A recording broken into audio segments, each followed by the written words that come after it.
this. All right, when I clap my hands, we'll start. All right.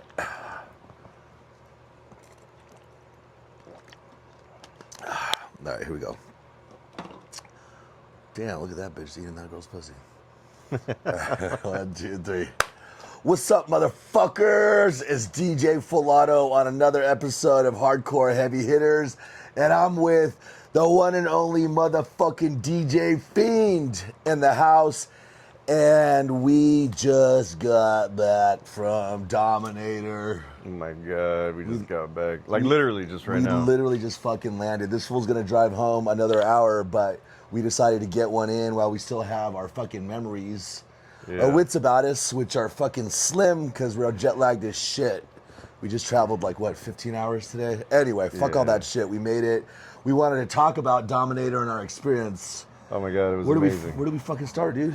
I don't know, man. It was just a whole weekend just packed of hardcore, hardcore, and hardcore. Fuck. All right, I'm just going to start anywhere. All right, here's what I would say. And I think I put this in a post, but if you are a hardcore head, whether you like fucking cheesy, happy hardcore, or you like up-tempo, or speedcore, or ass-destroying fucking terror, or whatever the fuck you're into, you have to make the pilgrimage to Mecca, which is also known as Dominator, in fucking Holland. You have to fucking do it. It's out of control. What did you think? It was beyond my expectations, number one. Like right off the top of my head, just the music, it's just dope to hear the music that we love so much, especially speedcore and terror, and like the older hardcore Gabber shit, like on loudspeakers, because we don't, we have like our small parties out here, we have our, the homies sound system and stuff like that, but we really don't have like, stadium sound and shit like that, so that was dope as fuck. The all-around production, the location, the stages, the DJs, the lineups were amazing. It was like the World Cup of hardcore, and it's the biggest day gathering in the world for hardcore. So yeah, it was just out of control. Well, and you spun too. Yeah. That's right. I did. You spun on the Hong Kong Violence stage. What'd you think? I mean, how was the experience of? You've spun it before, right? Yeah. Yeah. Okay. What did you think? This was my favorite time doing it, because the other times I did it was great, but there was just something magical about this year, man. Like it just keeps getting better and better. And louder and louder, and it's just like the vibes are just crazier. I'm just like, what the hell, man? I didn't want it to end. Just too much. It was too much. It was overload, hardcore overload all weekend. What was your favorite? Like, give me your top 3 favorite sets. Oh man, well, I loved Bruce. Bruce is the shit, man. Bruce, when he was playing on that bus. Oh man, I almost got raped by a big black dude. I saw that. And then Drox's homie saw that. He was like, what the hell's going on with your buddy? They wanted to. Some dude was in love with me. I mean, I fucking get it. Look at this shit. Yeah. But like, I try to be cool to the dude and be like, yo, it ain't really my vibe. I think he was upset. He was let down. Yeah, he was let down. I look over at Drox and his whole fucking crew are just like, yeah, because that dude spotted you he was on top of the bus. I seen it because we were down there, and I seen him eyeballing you. I was like, oh, damn, what's going on here? DJ Full Auto is everybody's type. Now, he had his leg up. This dude was like a fucking ballerina or He did the splits against the tree. Yeah, he did. He did like a Van Damme split against the tree. He was trying to impress me. It was just like, he was trying to impress me. He was like staring at my eyeballs, and I'm like, all right, fool, I'm trying to... Anyways, the point is... I'm going to post pictures of this motherfucker. If you guys know who this is, don't give him my number. But this was during Bruce's set. Bruce is Akira's son and part of course, the whole Hong Kong Violence family. And this motherfucker ripped it. We were making the joke because he's like, with all due respect, kind of like this small, almost like nerdy-looking Asian dude, right?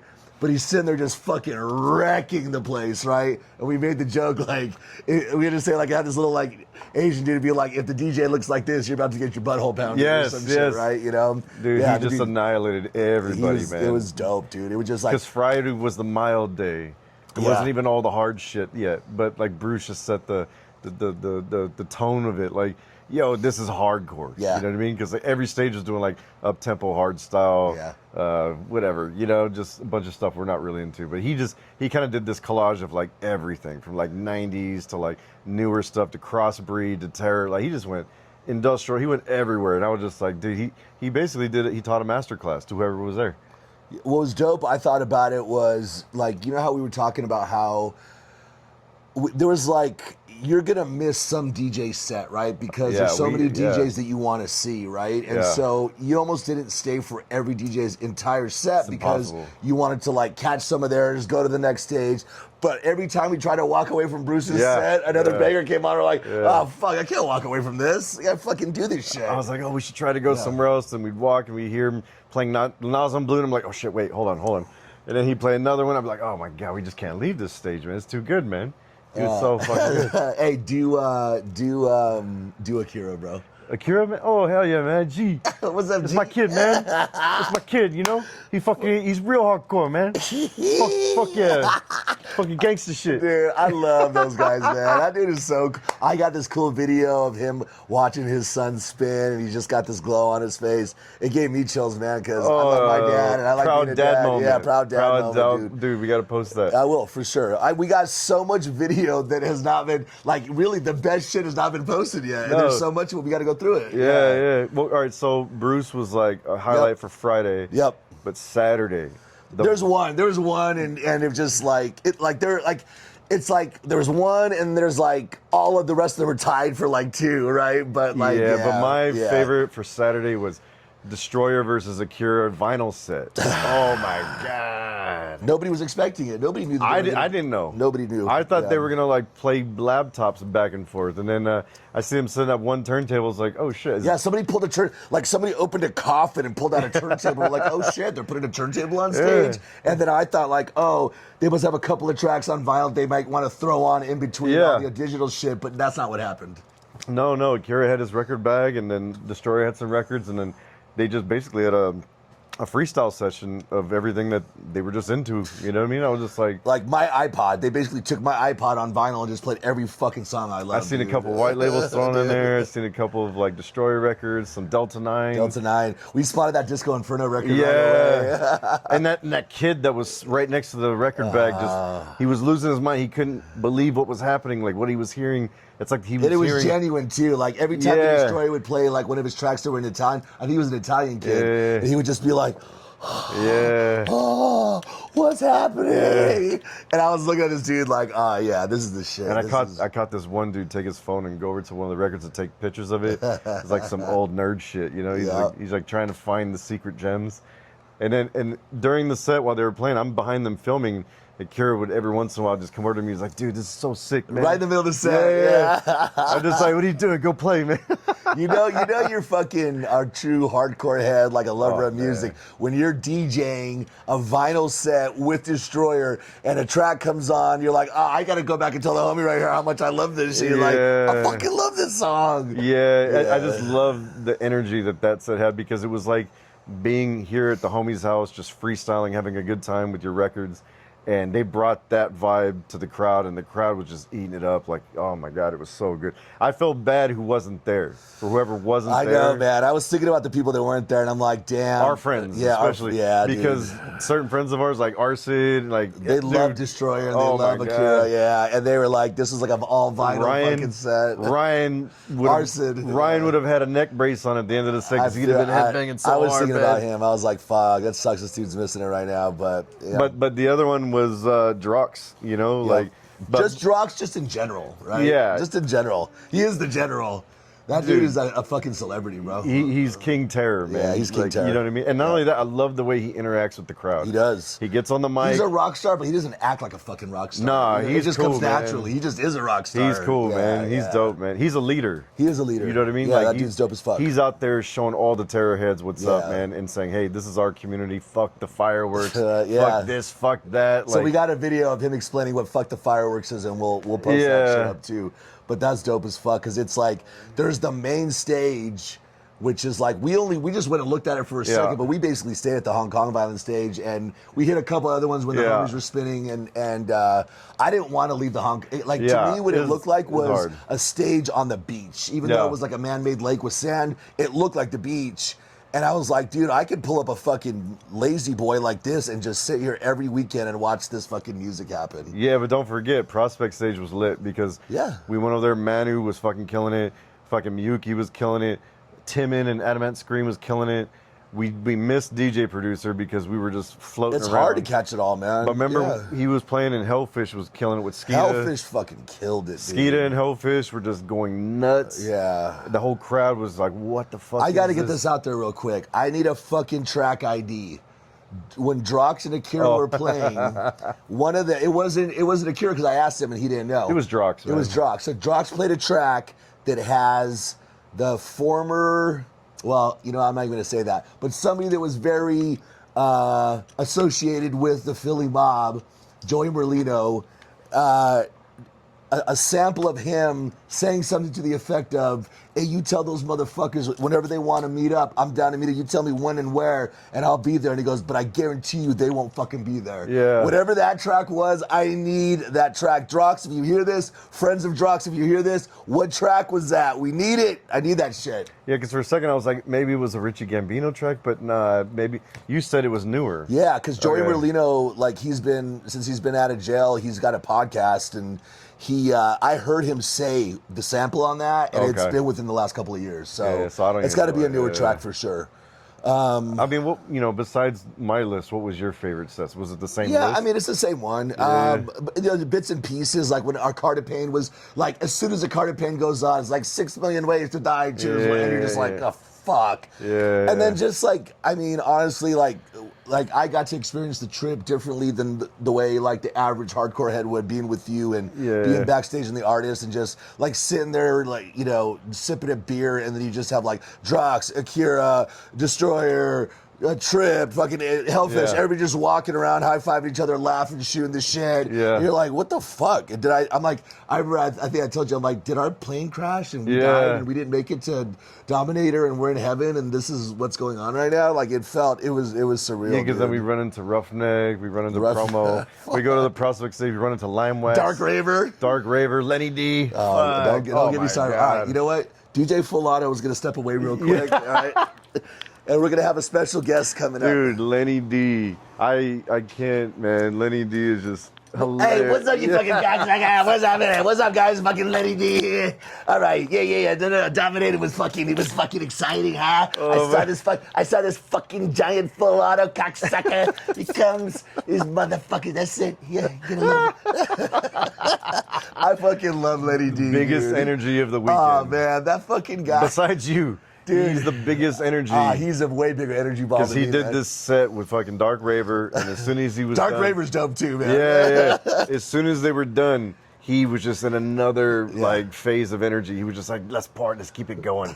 He's like, yeah, I'm not playing anymore, but we're fucking gonna keep it going. He's like, look at I got Full till tomorrow Auto. night, and then I'm off to Belgium. I'm gonna hit some fucking club in Belgium. And Remember? Yeah. We were like, hey, we're gonna go see the Destroyer right now. He's like, oh, the Destroyer? He's like, I just seen him recently.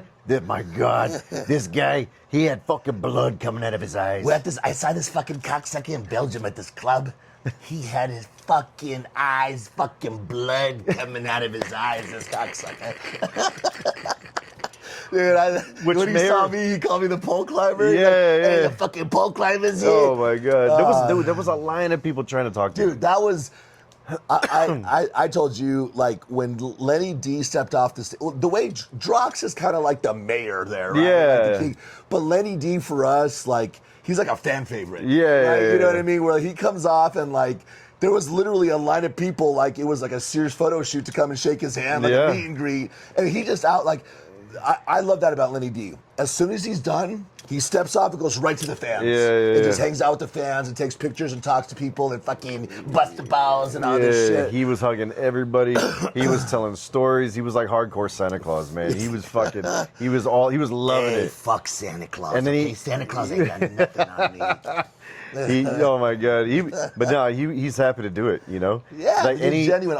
Everybody is genuine. Everybody is. I was telling Julie when we got back tonight. I was like, the thing that stood out to me the most was how much everybody there truly loves hardcore. Oh, yeah. Like nobody's there for the scene. No. You know what I mean? Like even like the big stage one. Like the women weren't dressed like whores. No. Right? They weren't. It wasn't like every single fucking person's asshole was in your face. Like they were just pretty modest. You know, for you know, like compared to like an EDC or something like that.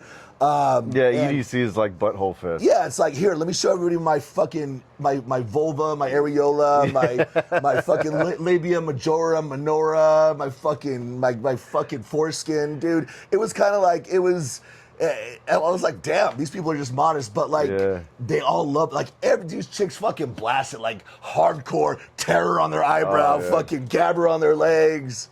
Yeah. Old people, young people, girls' night out, just like 6 girls going to a hardcore fucking party. Like you don't ever see that down here. It's like if you see a girl, you're like, oh, which DJ is that girlfriend's, right? Kind of thing, right? I mean, I'm stereotyping, but that, generally that's how it is. Because what we see out here is like club night for girls. Yeah. But over there, it's like Dominator night. You know what I mean? Yeah. Like they all made a plan. Dude, remember the chick on the bus on the way back? They were what? They were in their 50s. Yeah. And they were Dutch, and the chick was rolling balls, dude. Her jaw was just remember, fucking you're like, who'd you come to see? She's like, Anger Fist. Yeah, Anger Fist. Fuck. And I was like, she was talking, she was like, yeah, I got a babysitter, and so, it's like. She got a babysitter for Anger Fist. Yeah, she got a babysitter for Anger Fist, and her and her homegirl fucking went to it, and went home, and she's got to go work at Dairy Queen in the morning. Yep. And shit. Like, I don't know. Like, it was wild, dude. It was like, it's just cool that everybody's into fucking hardcore out there. Even, I tell the story about like, so we were just impressed how it's hardcore land. And then they're just diehards, man. Diehards, and then like they appreciate how much you like. We got this a lot. Where are you guys from? L.A., California. Yeah. Oh, like you were here on vacation? We're like, nah, we came for Dominator. They're like, you come from California just for hardcore? I'm like, yeah, motherfucker. Like, oh my God, I love this. Oh, hardcore, never die. You're just like, man, fuck yeah, dude. This is the shit, man. I mean, everywhere we went, it was all about hardcore. Even when we were staying in Eindhoven, we seen all the people going to Dominator wearing all their hardcore shirts. Old ass motherfuckers too. Young, old, everything in between. And then even the waiters, like people around there just like, oh, you here for Dominator? We're like, fuck, yeah. You know what I mean? Guy at the airport, security guy. So I'm going to the airport. Hong Kong violence. And I got this fucking, like I had this big ass fucking Uzi necklace. And this little Indian dude is like tripping out on it, like, oh shit, is that a gun? And I'm like, bro, it's just a fucking necklace. And he's like, all right, hang on, I gotta go get a fucking manager. He's like, just put it in your hand and stand in the fucking scanner thing. And so the manager comes over and he looks over at it, he goes, you guys are here for Dominator? We're like, yeah. He's like, I love hardcore. And he's like, but I really love speedcore and terror, right? And we're like, fuck yeah. And then he's talking about Hong Kong violence, and he saw the shirt, and how he had to miss it this year because he had to fucking work. And you're like, damn, just everybody's into fucking hardcore out here. Just hardcore.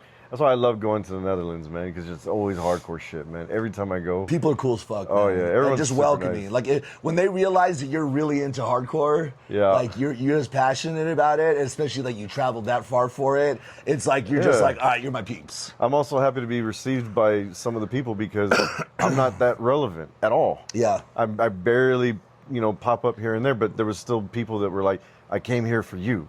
Dude. I was like, really? So your set was awesome because it was like I said it's like the most because Americans are kind of like stereotyped as being like violent. I thought you said that because I was playing all the Delta 9. No, not necessarily that. I mean, Delta 9 is American, of course, it's gonna have American flavor, but it was because like your set was like the hardest, like in terms of like just anger and speed and like just it cleared a few people, but not as many as you would think. Like, well, it cleared out the gabbers. It cleared out the gabbers, but there was still like 200 fucking just like, oh shit, this is the set I've been waiting for. Like the real grimy fuckers that wanted like the speedcore heads, that really wanted that like fast as fuck. Like I even told that I told that to Hellfish backstage. I was like, watch, man, when I go on, fuck, I'm gonna clear that fucking room. He just goes, oh, fuck off, man. He's like, people like that shit. And I'm like, all right, we'll see. There was a bunch of invisible oranges out there, just fucking girls going like this and shit. And dude, your set was dope. Yeah, I think it was a lot of fun though, man, because like that's why I like the HKV stage because they bring the diversity of every style. You know what I mean? Like breakcore, speedcore, industrial. You just don't want to leave. You're like, terror, you can look over and you see this fucking main stage and a sea of people, which by the way, there was more people in front of that one stage. So EDC is fucking way bigger, but I did not see as many people in front of one stage as I did see the amount of people in front of the main stage at Dominator. It was, you looked out and it was a fucking, like the Martin Luther King fucking protest, dude. It was like the Million Man March and shit. It was just fucking all the way down, just people. And it was fucking dope. They were there for hardcore. I love to see how much people love that music, man. No matter what stage you're at, I love to see the fucking dedication and the support. You know what I sure. mean? Especially for HKV, for Prospect. You know what I mean? Because I love the underground stuff the most, rather than mainstream.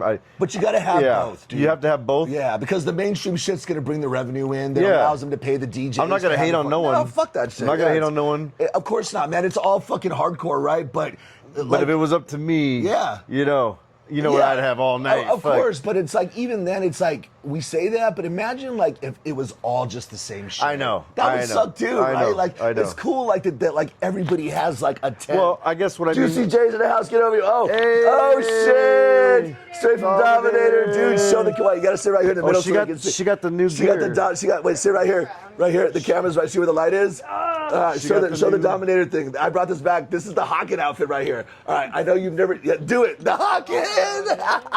Did you teach her how to do the Hakken? No, fuck. Do you mind me doing the fucking Hakken? Thanks Wait, for putting it on, babe. That thing is sick. I did the Hakken. You got it on film. Ready for Dominator. You ready for Dominator? Year, hey, tickets are already on sale. I know. For fucking 2027, the day after. It's like already in pre-sale. Yeah, I caught him doing the Hakken. That shit was dope as fuck. I saw a video where someone was doing something. It's like cardio. Yeah, it's just imagine cardio. It's a good workout. I told him, I says, we need to start doing that. Oh, man. Americans, I just remember there was these two bodybuilders, and they were standing there, and they had like fanny packs and their little fucking protein powder. And then all of a sudden, like mid-sentence, they were just like, dude, they just started like synchronized fucking Hakken. And I was like, Steve, you got to film these two fuckers. Yeah. I got them. Yeah, so that, like, what you went, like, come back to the camera real quick. Come on. Just stand right here so they can see it. Like, sit. So the girls basically at Dominator are dressed like this, right, Steve? Like a lot of the, like, they have like a track pants on and a sports bra like this, and then just like hardcore across their face tattooed. Oh, a lot of them have like shaved heads on the side, right? Like long hair, shaved heads on the side, and then they'll have either like Gabber or hardcore tattooed on the back of their head, or some shit like this. Tom, you want to come out, shout out Dominator? Oh, yeah, come. All right, get out here. All right, so look, Tommy's only 6, so you got another 12 years before you can go to Dominator because it's 18 and over, but maybe we can put a mustache on you and sneak you in. I would say you normally you'd be taller than most people, but man, the guys are tall. Hey, single ladies, if you like tall-ass white dudes in good shape, go to Amsterdam, dude. You'll find a lot of them there. Thank you, Tommy. All right, Tommy. All right, dude. There's so much to unpack. We got so much video and shit that we're gonna put out, and we'll get that out. I don't want to miss anything like big. I mean, I'll say this. First of all, I just gotta thank you, Steve, for like letting me tag along. And I told him, I was like, had I known it was this dope 20 years ago, I would have made this like a mandatory annual family vacation. Yeah. Right? Like that's... When I tell you that Chevy Chase a hardcore, you're going to take the whole family. The Griswolds and shit. Griswolds go to fucking Dominator. Do we have to go to Dominator again, Dad? Yeah, we do, motherfuckers. And then you get rejected at the gate the day of. So funny. But thank you, and then thank everybody that we ran into. I'm not going to go through the list because I'm going to miss somebody but I mean, of course, like Drox and Akira and the Hong Kong Violence and the Hong Kong Violence and crew, Tripped and Destroyer and Manu Lamalin. And, I mean, pretty much everybody from HKV. Yeah. You know what I mean? Mike doing a great job wait, emceeing. How can I forget this dude? Tom Toa from Sealand. Bro. One of our Toa brothers, from man. Sealand, I love Tom. I love that dude, man. That's the homie right there. As soon as we saw Tom, he got straight into LA mode. He was like, "What's up, you bitches?"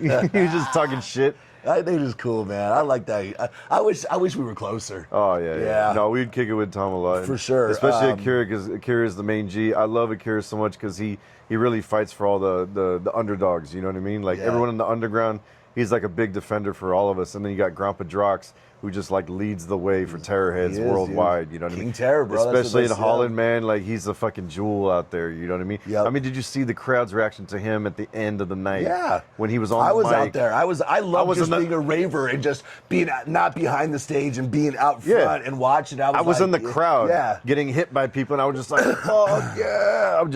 Dude, I didn't want that night to end, man. And it was like 11:30. You know what I mean? It was fuck. It was underrated for me. I thought like it was better than I thought it was going to be. It is worth doing. The way I would do it differently is make it a vacation where you like have like 2 weeks, and Dominator is sort of like the focus of it. But then you can go to other countries and sightseeing and shit like that. Yeah, because where we were in Eindhoven, it was really nice. Beautiful. It was so calm and peaceful, and the people were great. That Italian restaurant we went to, oh my God, that was amazing. They put a toothpick in the falafel. Yeah, and just the weather, and then the fact that the World Cup game was on. Like, I just loved the vibe that Eindhoven had. You know what I mean? And everybody made us feel very welcome. Like, we became like pretty like loud and American. Well, and you did mainly, but but like the people were like cool with it. Yeah. Like they weren't like, because we weren't assholes. We were like having a good time with them and stuff, but they were like almost like happy to like have some flavor. I feel like you brought the vibe to Eindhoven for the weekend, because everywhere we went, people were not forgetting you, buddy. You were fucking making everyone laugh. They were making me my fucking I was gonna say my abs hurt, and that reminded me of Bobby having been oh my our God. crew. Bobby Tense. Let's talk about our crew real quick. So Bobby Tense from Apocalypse Recordings, man, the main man from back in the day. He's in Germany now, right? He's in Berlin, yeah. And then he came out by train to meet us because he's like, oh man, like I'm gonna come hang out with you guys. All right. I'm so glad he did. It was so cool to hang out with you and then Double D, Lucy. Oh my DJ God, Double D from Canada. I love Lucy so much. She has so much energy for hardcore, so much love and dedication for hardcore. That chick is as passionate of hardcore than anybody I've ever met. It was her idea to put these shirts together, and her whole idea of like doing stickers, because we did 2 designs, and she was like, yeah, when we're out there, we just gotta like promote you, and we gotta like throw these out to people who really like what you do. It's like, Sean, I got the smalls and mediums, you got the larges and extra larges, you size people up, throwing at them, and she had a game plan. She had a game plan. She had an itinerary. Like, fuck. Dude, there was a dude out there during your set that was like, throw me a shirt. I didn't want to just throw the first motherfucker said that, but he ended up fucking jumping over the rafters, climbing up on the speakers, coming up, be like, dude, please. I'm like, all right, if you're gonna be doing all that, here's the shirt. Yeah. And he was just fucking stoked, dude. He was holding this shit up, showing his friends, and I was like, oh, I'm so happy that guy got the fucking shirt. I love that. That was dope, man. Because I've never done merch. Yeah. Ever. Okay, so let's talk about the one knock on Dominator. Hey, your merch sucks, dude. I'm sorry. I'm going to keep it real, dude. The merch was fucking sucked, dude. It was just like, their little fucking logo on some T-shirts. It's like, put the artist merch out there. Like, there's all the artists should have their merch. And, like, I mean, that's the one thing that they could improve on is like, look, there's the business component of it. I get that. But as a fan, I would have liked to see a better merch booth. It was the only gripe that I have. Yeah, I mean, sell Dominator stuff, but I was like, sell other shit too. Yeah. Like, let Mokum come in there. Yes. Let other fucking labels, like... Roughneck. These chicks had these sick Roughneck. Like, you see so much apparel, and you're like, oh, cool, where'd you get that? Like, the World Wide Web, not here, motherfucker. We were coming out of the artist lounge, and I seen that girl. I was like, dude, where did you get that shirt? She was like, oh, I got it online. I was like, fuck. Because, you know what I mean? If they would have had it there, I would have bought it like that. Of course, it would have been... Fuck. Like, look... It's not just me talking shit. You know what's fucking evidence that the merch sucked? There was no line. There was never a fucking line at the fucking merch booth, dude. It was no like, line. I mean, we went up there and we were just kind of like, we walked in. You're like, it's like you're like, take my fucking money, and there was just nothing there to take your fucking money. So that's one place I say they can improve. Otherwise, the other thing that I will say is, I really appreciated how much involved Akira was with the Hong Kong violent state. It wasn't just like, slap my name on it and like whatever. No, dude, that guy spun like 3 sets in one day or some shit, right? Like, and his son did too. And his son is, and those guys are just like fucking holding it down. But I love the whole Funk Cartel crew. Tall, dude, that guy's fucking. That guy's cool as shit, man. That guy, I feel like he's like a secret gangster. Like he's got a whole other life. He looks like some fucking Hong Kong, like he's running guns or some shit. Yeah. Like that guy's serious. If you are, dude, hit man. us up on the side because we're always down. Because side hustles are real. He's like fucking got the cigarettes. Everybody smokes. We don't smoke, but everybody smokes. He looks like the guy you just don't fuck with. You know what I mean? Yeah. But he was chill and he was mad cool. He had very little to say. You know what I mean? So his looks says enough and shit. And then you got Akira just as casual as fuck. Ain't trying to be no rock star. He's just like, what's up, guy? What's up, my G? What's up, guys? Dude, how good was Akira and fucking Destroyer's set? Oh, all vinyl, man. I couldn't stop smiling. Dude, me either, And Akira couldn't stop smiling. He was having fun. I was on stage sitting there just like track after track after track. The most video I took was of their set. Yeah. Because like literally everything we went and saw, I loved it. but it didn't have the energy and the impact that I it's got not from there. putting You know what down I mean? anybody else's set. It's just like for us what our personal preference was, and also like Drox and Hong Kong Violence Akira, like the finale set. Yeah. Just Drox's stage presence. Oh man. Yeah. You know what I mean? You're like, okay, there's no question who the motherfucker is. Yeah. If anyone, who the HNIC is on this show. If anyone should have an ego, it should be him. Yeah, and because he knows how to fucking do it. Yeah. Man. When I saw him, I got on my knees. I saw everybody. He's like, get up. He's like, come on, get up, man. Come on, get up. I just fucking want to pay them respect, man, because I fucking love what they do. And any of the artists and people that we're talking about, if you see this, I think I thanked you. Hopefully I thanked you, but thank you again for your contribution towards a music that Steve and I love so much. Yeah. I don't think the artists really understand their impact on people's lives. Like a lot of people use music to fucking get through hard times, especially in hardcore, right? Yeah. Like if people listen to it and go, oh, it gives me anxiety, you're like, okay, that's not for you. Yeah. When we hear it, we're like, it actually releases anxiety. We're like, we're not thinking about all of our fucking issues. We're just like, you know what I mean? And it's fucking dope. Everyone had a great time, and I loved seeing Cortex from Japan. Cortex is dope. He was dope, man. Yeah, he had. I liked his stage. He's a kind of a quiet, like introverted dude, but then he gets on stage and he's fucking. Because when we first saw him, he was just kind of like, yeah. What's up, fool? Yeah, he's dope, dude. I hope. Fuck, who am I missing? There's so many people that we met. I mean, Pac. Oh, Pac. Yeah, dude, Pac, man. Thank you for recording all that shit. We're going to be watching all the videos. Yeah, he's dope. Pac's a G, man. Everybody knows that motherfucker, man. So many cool people, like fans we met of yours. Yeah. Like, all over the world. The homie Flores showed up, which I didn't know if he was going to show up or not. Fuck, who else did we see? Damn.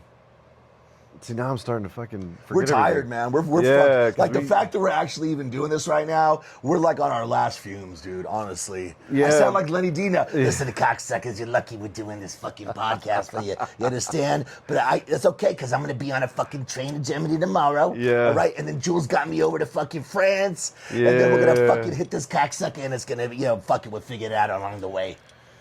I'm trying to think, because, like, fuck, over at HKV, we spent most of our time just because that's where the vibe was. That's where our music was. That's where our music was. Yeah. That's where the vibe was. Yeah. But it was so good just to see everyone. The main stage and everything was fucking. I love that it was there. I love that it exists because you really cannot have one without the other. Just doesn't. I'm sorry, guys. The economics just don't fucking work that way. You know. Yapo and Timmons. Hey, who's gayer? Yes. Yes. These two fuckers were arguing about who's gayer between them because one had shaved arms and the other one had fucking painted nails, and they were going around asking everybody who's gayer. Oh my god, dude! Fucking Dark Raver had this like old school like superstar DJ vibe about him, dude. Yeah. Always like taking pictures with the honeys and shit. Yeah. He reminded me of like just a famous 80s rapper. Yes. You know what I mean? Yeah. He came out just like, real smooth and shit, but he's the Dark Raver. He's the OG. You know what I mean? And also like Tom and his crew, Robin. Yeah. And, fuck. What's the other dude's name? I can't remember his name. Yeah, but we had a great time with them. The Sealand crew, I'll call them. The Sealand crew. They were fucking awesome. Like, we didn't have... Hey, fuck the French.